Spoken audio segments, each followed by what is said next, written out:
Welcome to Good Vibes TV. I'm your host, Leslie Klein, here to help you raise your vibration so you can thrive. My guest today is Ron Morehead, a world renowned Bigfoot researcher who recorded the Sierra Sounds. He's an author, a researcher, a lecturer, a Bigfoot experiencer, and the producer of the Sierra Sounds. Please welcome to Good Vibes TV, Ron Morehead. Ron, thank you so much for being part of the show. Hi, Leslie. Thank you for inviting me. I like it. Yeah, it's fun. It's always fun. Yeah. Yes. We met at one of the Bigfoot festivals that happens, a fairly new one in Townsend, Tennessee. And you were just coming out with your Quantum Bigfoot book.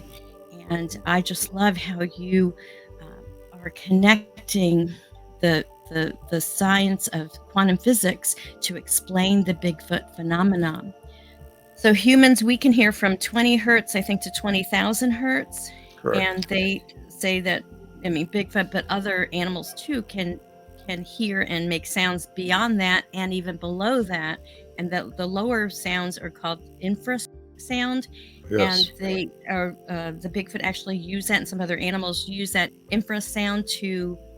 We don't hear it necessarily, but we can feel that, and that's how they can put up almost like a force field to stop you from getting any closer to them.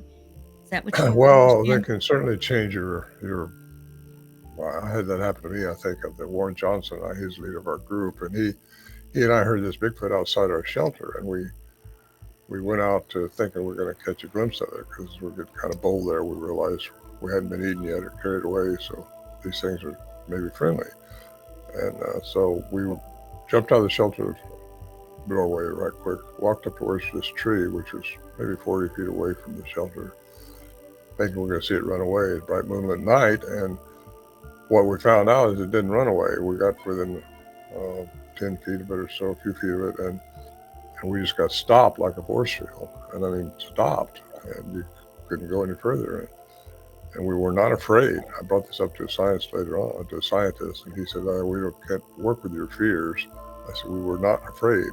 we weren't. We were bold then, we went up to work. When you're 29, like I was, you're indestructible, you think you are, anyway. So we walked up that way, and they got stopped like that. The only way we could go was back, and we went back, and as soon as we got back in the shelter, it started mouthing off again. I think they do toy with people because they think that we think we're smarter than them, and we're not. We may be intellectually smarter, but these things are on a different level, conscious-wise. They've got it figured out. So, would you consider them ETs or alien? Not all of Because them. they can. No, Not all of them. they're different types. So, amongst the Bigfoot, there's several different species, or yes, could be types? different genomes. Okay. I've been into Nepal, I've been into Russia, Siberia, and South America. And there's all kinds of things happen on this planet that we need to think about and look into, because you find that aliens have been coming in for eons, and long before Homo sapiens were here. And you go back to Tempe and some of these places in Turkey that have been predated way back. And in fact, they don't really know how old Göbekli Tepe is in Turkey. There's finding a bunch of other ones like that too, underground cities and this stuff. And you find out how much more there is to know that we don't know. Every day we're discovering things, and I just encourage anybody to understand that we're not the top of the game yet. We got more to learn, and learn how to be compassionate with people and to raise your own vibration. Because when something does happen, when this earth cracks or whatever's going to happen, you want to be ready to go the right place. And you're only going to, I get preaching here too much, but I'm not a preacher. Oh, but you're passionate about this because this is I'm really very passionate about it. No? I just hope that what I say resonates with people, because it's my 50 years of studying, and Bigfoot got me into this quantum physics and vibrational frequency and things like that. And even Edgar Mitchell, he knew more than he ever said probably to the public, but he was a good guy, and made some pretty strong statements. But you look at that, and you look at this. Quantum physics is a little over 100 years old. It was born. Actually, Max Planck got it Nobel Prize in 1918 for discovering quantum mechanics. And you got Einstein, Tesla, these Bohr, Schrodinger. These guys got into it, and it's amazing what it brings up into your mind, because we can't conceive a lot of stuff. You have to just know it and mathematically establish it, like these physicists have done. And it just it's totally believable in my eyes, anyway. Just because you can't see it, don't mean it doesn't exist. Right. So you've been at this for close to 50 years. What do you think of how the Bigfoot phenomena has changed from when you first got into it till now? Because there've been so many more Well, sightings, so when many more we first shows. yeah, when we first got into it, we was thinking it was just an unknown species of gorilla or something out there. We didn't realize the language thing. We knew they were chattering to themselves, but everything converses with each other. These species will have a way of communicating. These things communicate with a language, and that's been established. So when you get that, and then you get into Dr. Lieberman, Brown University, he says only, who's a cognitive researcher, by the way, he said only humans have the ability for vocal sapient vocalizations like we're doing right now. And you put that into the equation, these things have to have a human component. So whatever created them, whatever alien did that, and when, we don't know. But what we discovered up there is quite like the Patterson film that most people talk about, which was 1967. The tracks, which Bob Gimlin gave me one, and they're different than ours. Ours is still five-toed track, but it's not. They're very splayed toes. This doesn't have the profound arch like the Patterson does. So what I get into in my book, and another book I'm coming out with shortly, crossbreeding going on from these things. They come up and they're able to crossbreed with indigenous people. And I think what Patterson had up there, what I can see and what I think, is that it was diluted down Bigfoot from that and crossbreed with indigenous people. And that's happened over and over and over for eons. A lot of Native American lore goes into that too, saying that they've taken their women. And that means the chromosome count would have to be manipulated to be the same as ours, unlike a chimpanzee. Mhm. I think in your book, the Quantum Bigfoot book, you talk about how there's Russian scientists that have changed DNA with just light and frequency. Oh, we can do that. Yeah, it's happening. I mean, we know DNA now, which we didn't even know that 100 years ago, hardly. We know so much more every decade that goes by, every year that goes by. And now we got AI intelligence coming out, and that's the spooky thing too, because it's going to outright us. And I say outright us. It's got to watch out. That could be the end of everything right there. They're going to figure out what do we need these jerks for. They don't know anything. Right. It's a little interesting, but I think it falls into a lot of prophecies too. Now, in your book, the Quantum Bigfoot book, you had a whole section that Joan Ocean wrote Mm-hmm. about her experiences in communicating with the dolphins in Hawaii as a empath, and I guess Mm-hmm. kind of like a psychic. And then she went to connect with Sasquatch. Um, Yeah, in can you tell Oklahoma.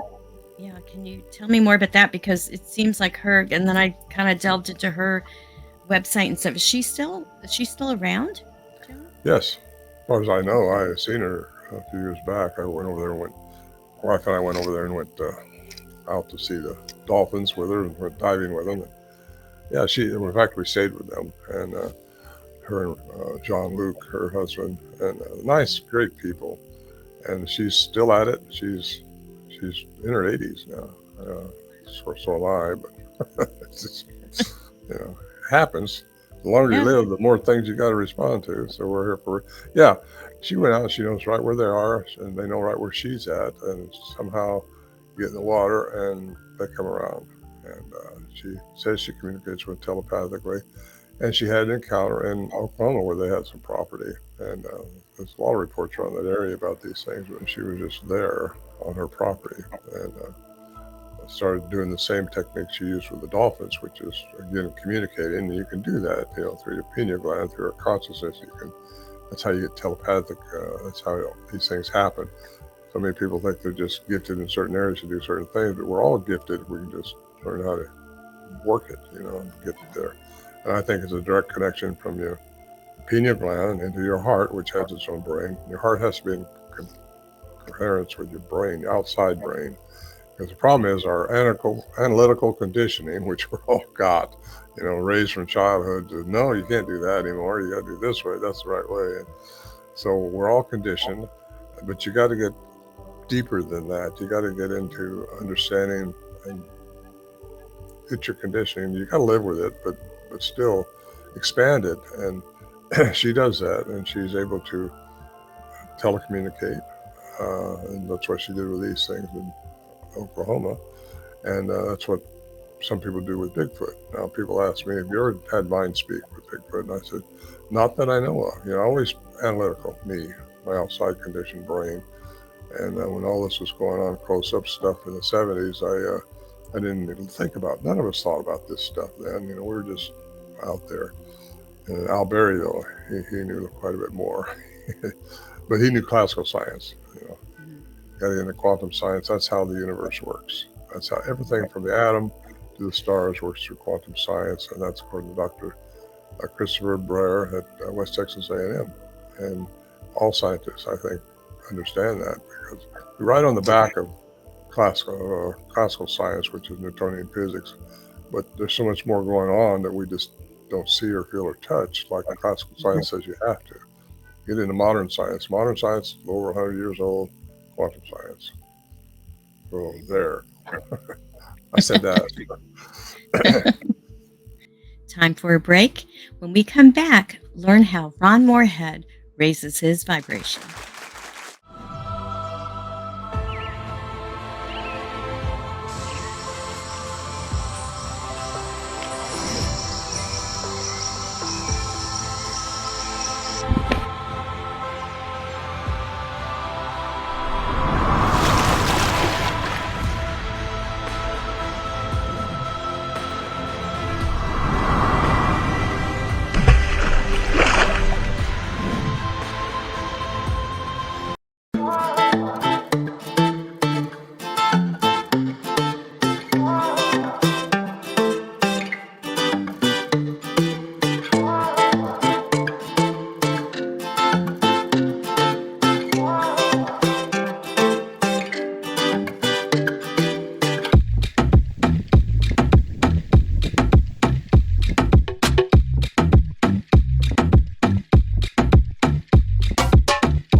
Welcome back to Good Vibes TV.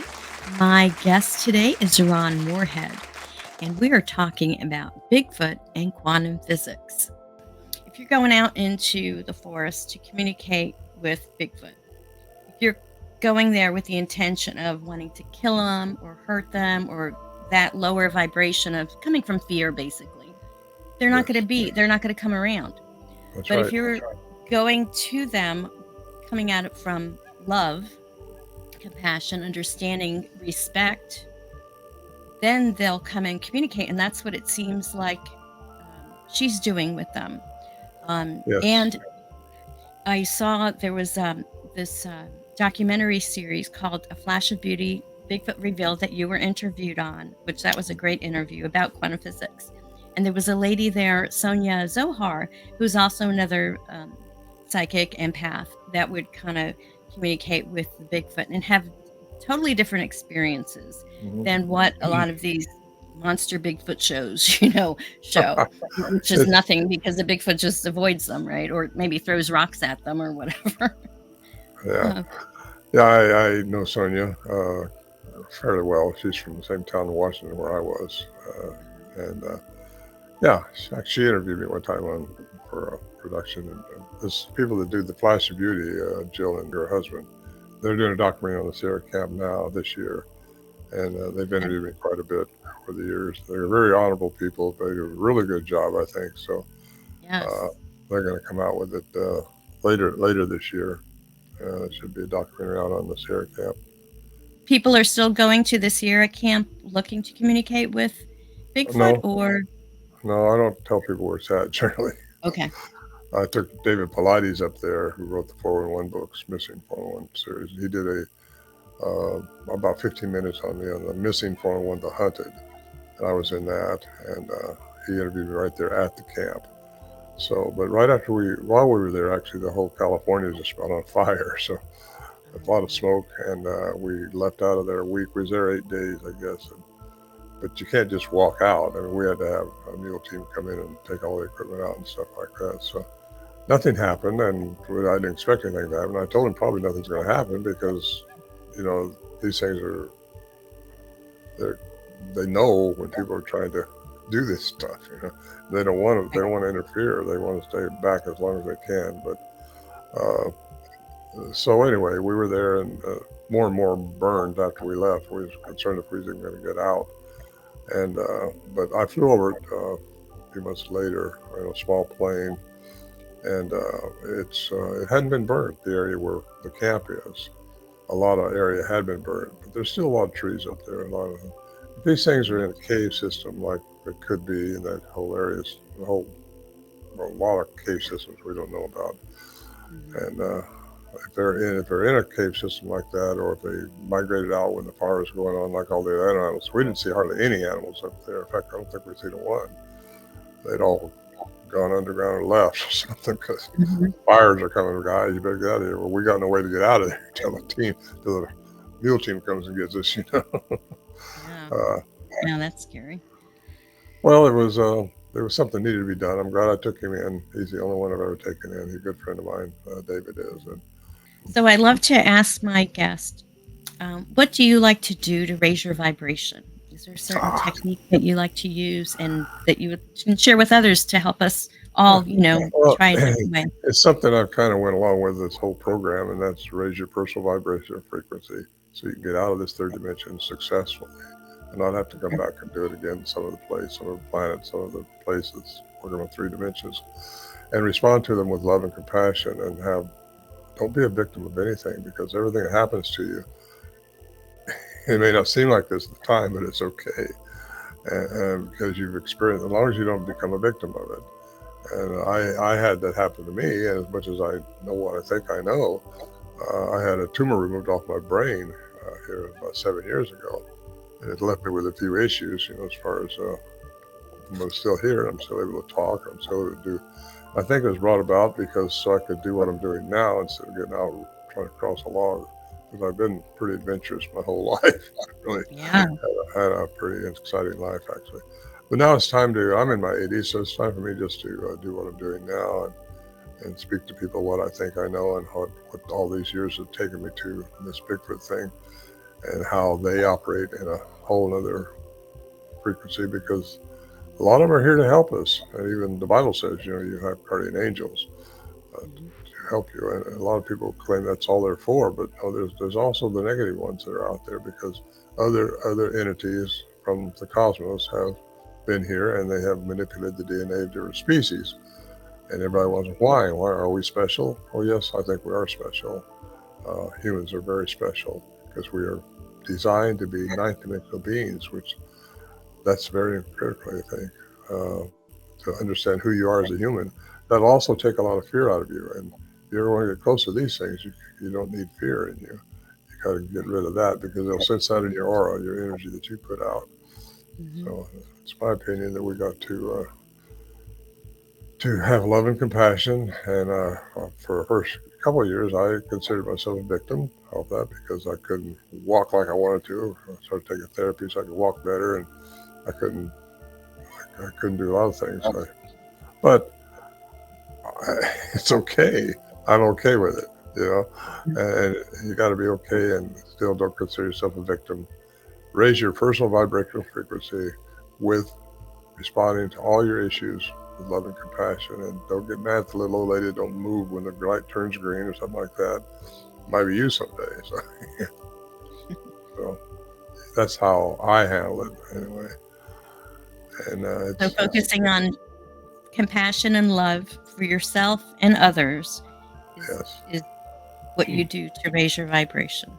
meditation, because you have to get those things in line that we talked about earlier. Your pineal gland, which is the third eye, and that's pretty much way goes back way, and you got that which is connected to the heart, and that vibration has to go from your heart to your brain, but your brain is conditioned. So that's our challenge to get unconditioned, not unconditioned, but add to that the rhythm of the frequency and get it in coherence so it's all balanced. That's what the chakras are about. That's what those other things that other religions teach. And some religions say, oh, they're evil or something like.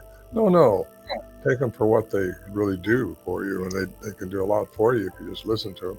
Don't be confined to one specific thing that hasn't really resonated with you, because you will know what's right and what's wrong if you listen to your heart. That's your gut feeling. That's what it is. And sometimes you get a gut feeling to go right, but yet there's $1 million there on the left. Yes, you want to go there. But your gut feeling is what's always leads you into what's right. Mhm. The whole planet is got to be it's going to step up into another vibration. And it's just been so nailed. We're destroying this planet. We got to not do that anymore. We got to Right. be better for the planet, be better for our people, be better, just better. And and you're not going to do that by getting mad at somebody and knocking them over the head with a club or something. Right. In my opinion, anybody's opinion agree with that. Huh? Right.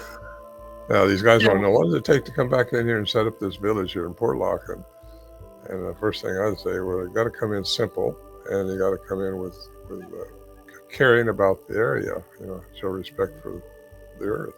It has a frequency too, and it's living. so is that one of the big messages from Bigfoot is to take care of our planet, to take care of our home? Is If that you one of the listen to the reasons right, they're kind listen of to the mad at right us? one, yeah. If you listen to the Oh, if right you one, okay. yeah. So there are different, more evolved Bigfoots than others, I Well, guess, I wouldn't say more or evolved, but conscious. yeah, more different agendas. Mm. Yeah.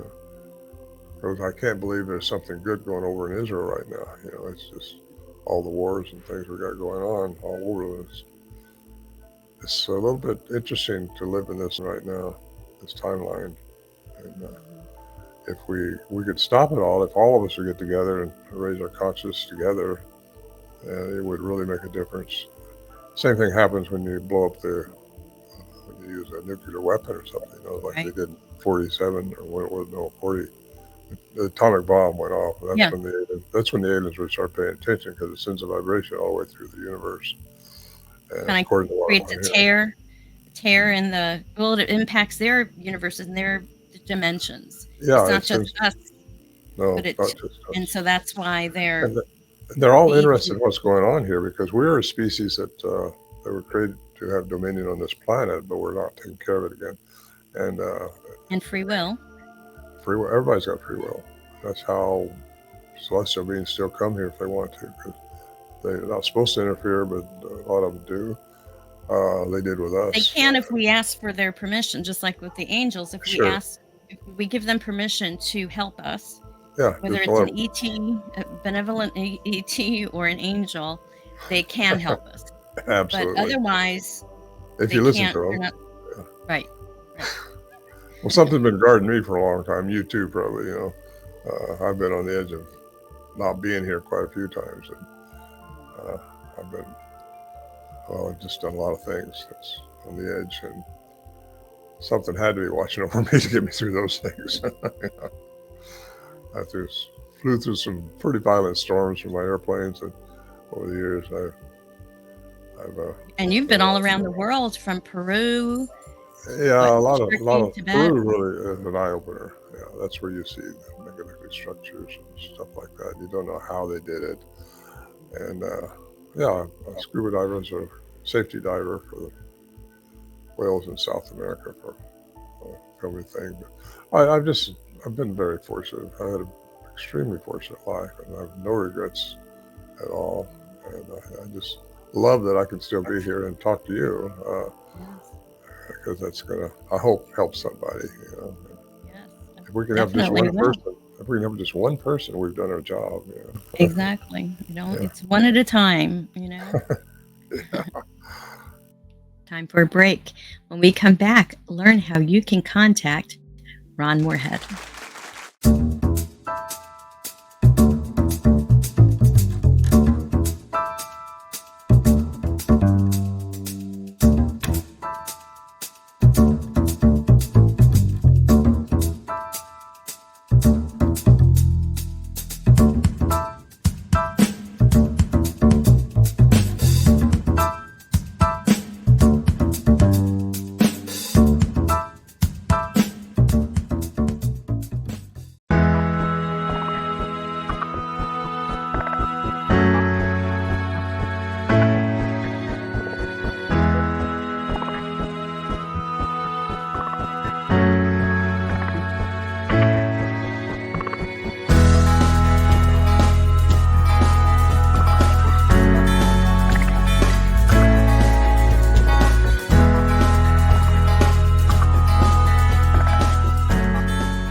Welcome back. What's the best way people can find out more about your work? And you have a new book coming out too, right? I do. Yeah, I'm just Tell about us about that. getting it ready. Well, it's called Bigfoot Unveiled. It's another step out. Yeah. Hey, you got a picture of it. That's good. I designed that myself. I like it. I Uh, like it. yeah, it just continues on with some of the things we're talking about that was not in the Quantum Bigfoot book. Quantum Bigfoot gets a person primed up for a lot of the way things work, but this carries on a little bit further. It's easy, hopefully easy to read, and it should be out I'm hoping for March. That's because I got a couple conventions lined up in March. I'd love to have it available for that. So, is the best way to people can reach you your website? Yes, ronmorehead.com. You got it. You're good. How you do that stuff? StreamYard. Yeah, and yeah, all my both my books are there. All three of them will be there shortly when I get my. I'm redoing my website right now, but it's still up and going. But it's going to be changed a little bit, make it a little more modern. Uh, and these things are all downloadable, by the way. Because you have the two CDs as well with all the Sierra sounds on there. Yes, there are two CDs. One of them is narrated by Jonathan Frakes. That's the first one. He's a Star Trek Next Generation guy, and it's about 40 minutes long. And we integrated the aggressive sounds that Al Berry was recording and into the story, the narrative. And then the second one is my personal take on it all and my narrative. And I narrated myself, and I got the current sounds that I recorded in '74, and some of the others on it too, and they're all integrated within it. And then those are just downloadable unless you find a store that's got them in stock, which the BigfootStore.com has those in stock, I believe. They haven't run out. And the other ones are or paperback copies or downloadable, either one. And Yeah, with Kindle too, you can, because you had some of the Sierra sounds in the Voices in the Wilderness, and you can download those from when yes, you buy a Kindle book. a lot of those are different sounds I don't have on the CD, so I don't want people to compare that. But if you on page 126 of that book, there's a link down below my website, and that link will take you to all the 24 sounds that's integrated within the story. So when I get to the context of what I was hearing, you can hear the sound I was hearing. One last question: have you since the Sierra sounds have you had encounters with Bigfoot since that time? Yes. Now, my last real obvious to me encounter was in 2011 when I was in the Sierra camp, and I went up by myself, which I really shouldn't be doing that, but other things up there too. A lot of bear up there too, but they're not aggressive bear, but they will take your food if you turn your back. So I had a guy lined up to go with me. The cryptolinguist who studied the sounds, Navy cryptolinguist, he went up there with me 3 times that summer. He came out from Missouri where we was teaching school, and we went up there. He was trying to get some more corroborative evidence on the sounds. So nothing happened. Nothing you could definitively put your finger on. I mean, things happen, but only guess at that. Till something definitively happens, I don't call it an encounter, but he would. I think you hear something sound over here, and immediately you hear a sound over there that's just not normal, and you think, okay, but you didn't see anything, couldn't find any tracks, so. Yeah, but I went back by myself. That was 2011, and I heard a big whop right outside. It sounded like a gunshot going off. I thought it was a wood knock, and it may have been a wood knock, but it was so loud. I thought it was I don't know what it was. But since then, I got it more into maybe these things are energizing within trees. Maybe that's got something to do with why they get so disturbed when you go cutting trees down. So many reports over the years about these things being seen and aggressively being seen when they're clear cutting wood timber. And I got a whole chapter on trees in my book, my new book coming out. And it's I think it's important for people to understand that. It's just but anyway, I heard that sound and it was still light outside, so I went out.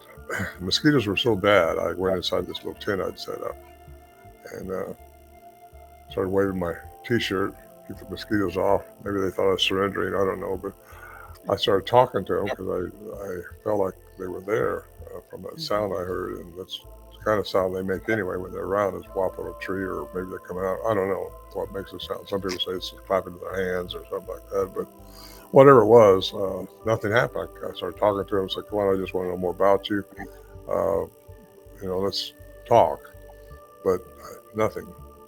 Went back in the tent. That's when it started getting dark. You don't want to be outside when it's dark. So I went back into my little tent, and about 10 o'clock that night, I heard this chattering going on, and I heard this thing right at the same time walking around my tent, and a bipedal, like an elephant walking. And I started talking to it again. I said, I really asked you not to come back late at night and scare me, because it's easy to do. All I had was a little 38 pea shooter, with a birdshot in it, so I could scare a bear away from anything they might want to get into that I didn't want them to into. So nothing happened. I mean, it just, whatever it was, just stepped up by my tent. And I heard it standing there, and all of a sudden it was gone. I couldn't hear a thing. Didn't hear it leave, but I'm sure it did. Didn't sleep much that night. I write about this in my Voice in the Wilderness, and I heard this metallic sound at 4 o'clock in the morning. I mean, really metallic. I was going to try. I couldn't record it. My battery was totally dead. Brand new lithium battery, by the way. And I found out it was dead at 10 o'clock when I heard the chattering. So it wouldn't work. But as soon as daylight came, I broke down the tent, loaded up what I had, and left. My questions had been answered. They are still around up there. They were then anyway. 2016, I went up there with my wife, and we had an open tent then, air that you could see out of it. And we saw this elongated light go by us, by the tent, probably 40 feet from the tent. It was just floating through the trees, through the forest. What do you do with that? You don't know what it's all about, other than it's a form of energy of some type. And we watched it for quite a while till it went out of sight down the ravine, and definitely controlled, and just a form of energy. And like that's what orbs are. And by the way, when sound reaches its 49th octave, it turns into light. I thought I'd throw that in there.